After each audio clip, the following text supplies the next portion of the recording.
peu la même chose, hein. Il est convaincu que c'est par les échanges qu'on peut résoudre des problèmes. Et il a vu en fait que, enfin, ça l'a rassuré de se dire, en fait, on vit la même chose, on est sur la même longueur d'onde. Et je cite, ça fait du bien de voir qu'on n'est pas tout seul à galérer. Voilà, que en fait, même si moi j'ai pas le même métier au quotidien que lui, et ben en fait on a des galères aussi, puis lui va avoir des idées sur mes problèmes, moi je vais avoir des idées sur ses problèmes, et ensemble on peut coopérer. Voilà. Merci Thierry. Peut-être juste pour souligner deux points qui me paraissent importants dans ce que tu racontes. Il y a on ne cherche pas à trouver des solutions. Et il me semble qu'effectivement ça fait partie ça fait partie des questions qui sont importantes dans ces dispositifs-là. L'enjeu, c'est pas de trouver une solution, c'est pas de régler les problèmes, mais c'est justement de les construire, de les faire vivre et de soutenir la capacité de chacun et collectivement à agir. Et ça, c'est important dans la méthode. Et j'ai souvenir d'ailleurs que un des encadrants, quand on avait restitué le travail, disait c'est marrant parce que vous nous avez poussé à faire gaffe, à ne pas aller trop vite vers la solution.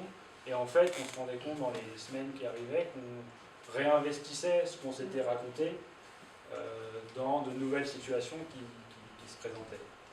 Puis deuxième chose, c'est ce que dit l'un des collègues, ça fait vraiment la situation exacte, mais ça fait du bien de voir qu'on n'est pas tout seul à galérer.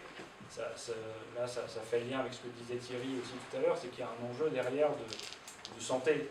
C'est-à-dire il y a un enjeu de comment on n'est pas seul face à ces difficultés, avec le risque alors que ces difficultés soient vécues comme des difficultés personnelles, c'est-à-dire c'est mes difficultés à moi, c'est moi qui n'y arrive pas, c'est en tout cas un doute sur quelle est la part de moi versus l'adversité des situations.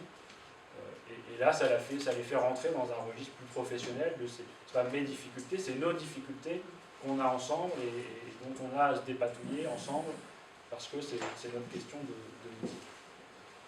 Merci encore, Julia. Gérald, peut-être en quelques mots, donc toi tu n'as pas participé au groupe en tant que tel, mais tu as suivi la démarche et tu as participé à autant de restitution un peu que j'évoquais. Aujourd'hui, en deux mots, est-ce que vous réfléchissez à comment poursuivre un peu ce travail? Est-ce que tu peux dire deux mots sur là où vous en êtes, ce que vous avez en tête, ou comment en tout cas vous voyez les choses pour la suite? Alors, tout d'abord, en interne, ça a fait émerger certaines questions. Julia l'évoquait sur la question du cadre. Donc ça, il va y avoir un travail qui va être fait en interne. Et puis, des temps réflexifs avec des permanents d'autres jardins qui seraient motivés par la démarche. En l'occurrence, on a un jardin à Sentheim, donc à peu près à 3/4 d'heure, 1 heure de chez nous, dont la directrice Karine Baral, qui n'est pas là aujourd'hui, a participé au séminaire, et puis qui ont déjà initié une expérimentation autour des dispositifs réflexifs. L'idée, c'est que, pas maintenant parce qu'on est en pleine saison haute et c'est pas forcément facile à organiser, mais à partir de l'automne, de l'hiver, essayer de générer un peu des temps de rencontre entre, dans un premier temps, ce jardin, notre jardin, entre les permanents, de façon à échanger sur des situations de travail. Après, on peut imaginer peut-être qu'à plus long terme, on puisse faire ce type de temps avec d'autres jardins localement, je pense notamment au jardin sur la zone, etc. Merci.